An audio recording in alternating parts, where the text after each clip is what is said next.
Now, there are long queues of people outside Cambridge food stores as people line up to try and find groceries where they can. Our reporter, Mweli Masilela, is in the Durban CBD, and Bafedile Moerane is at Maponya Mall in Soweto, and they join us live now. Let's start with you, Mweli, in KwaZulu-Natal. What is the situation there as people try and get their hands on some basic supplies? Tammy, maybe let me start by saying that as the President has just wrapped up his visit to KwaZulu-Natal and here in Durban, to be specific, really on the ground he has seen the impact of the unrest that has been going on, particularly here. He visited quite a number of shopping malls that were set alight, and indeed, according to him, it's quite a devastating impact in terms of the aftermath here. And as a result, as you can see just behind me, Tammy, a lot of people now queuing for basics. You can see here at Dr. Pixlika Isaka Street, a lot of people now coming through for groceries, queuing here. Some of them have been here quite early in the morning, but it looks like they are still going to wait even some more hours because now we know that even the number of items that they need to buy here, it has been limited. So that at least almost everyone can try and get something to eat. So indeed the impact is huge. Some of the people sit here, at least they've got hope now that the fact that the President has come to the ground to look into this particular situation, they will now, the situation will perhaps return to normal, Tammy. We'll try as we move here to try and see if we can't speak to some of the people who are queuing here, lining up to get some of the grocery items here at Cambridge Food.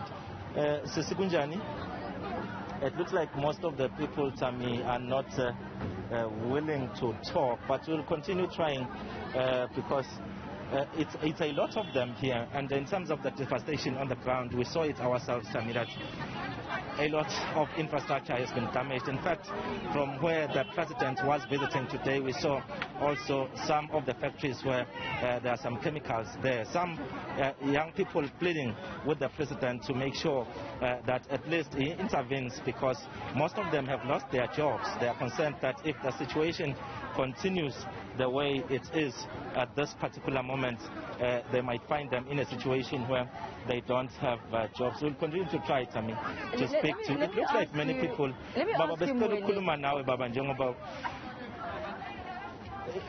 it looks like most of the people here, they are not willing to talk. But as you can see, a lot of people here are queuing, trying to be closer to the entrance to Cambridge Food. Tammy. I was wondering what the situation is inside the actual store, Mweli. Do they actually have supplies? Is there enough food in the stores, on the shelves, to be able to cater for this incredibly long line of people who are wanting to get supplies? Yes, most of the people that we were spoken to, especially the managers of some of the shops here, they are telling us that, well, in terms of the groceries and other basic necessities, it's very limited inside the shops. That is why most of the shops, even when we came through to Durban from Newcastle, the situation was dire there. Even if the fact of the matter is that there wasn't much looting in Newcastle, even though some of the shops were looted and satellite, but it looks like this thing, the impact of the unrest is felt even in towns where there wasn't much of looting and also setting alight of shops, Tammy. So that is the biggest concern from the side of community members, because some of the people, you find a situation whereby they're even struggling to have bread, like something very basic. So that is why they are concerned that if the situation is not stabilizing as soon as possible, the situation might even get even worse. So that is what we are getting here this side, because we know that already in some towns in Mpumalanga that we were also looking into, like Volkskrust.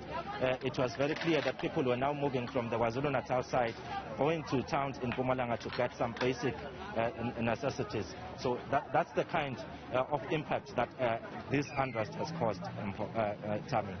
Mweli, thank you for that update. We'll touch base with you a little bit later on as well. We know also that there has been some panic buying in different parts of the country, at least in Gauteng as well as KwaZulu-Natal. Residents and communities trying to get hold of supplies for fear that they may not have them when they do need them. We'll touch base with you once again shortly, Mweli Masilela. But let's go to you, Bafedile Moerane, at Maponya Mall in Soweto. What is the situation like there on the ground?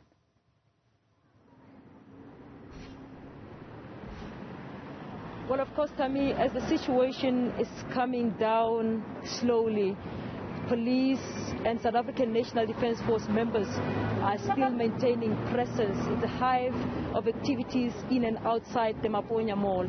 But now, quite interestingly, we saw the community members of Soweto coming here to guard this particular building. This is the only mall that is still standing. It really survived all this looting and vandalization. And out of that, I mean, we saw a number of people coming forward, stakeholders, community members, volunteers, you know, some supplying with food, some coming risking their lives to guard this mall.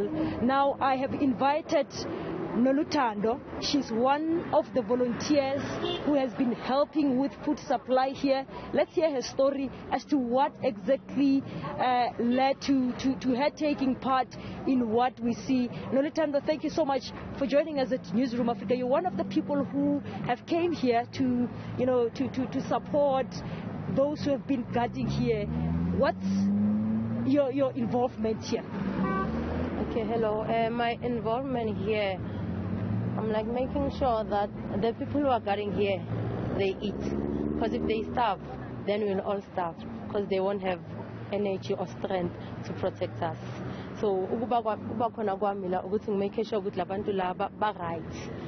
And then, question and who are also involved in this? Who are you working with? What are other stakeholders in this? As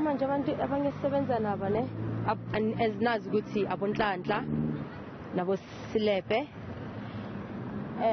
besithola olunye usizo kuma shop ama tenant ala eMaponya, and then sabathumele ne-army, i-South African Army, ezinibona namaphoyisa nawo sawa visible sawakhona, but abanye abantu ababasiza kakhulu kuyo yonke lento le yiyo i-South African Army ne-community i-group ekanhlanhla uLux nekasilepe.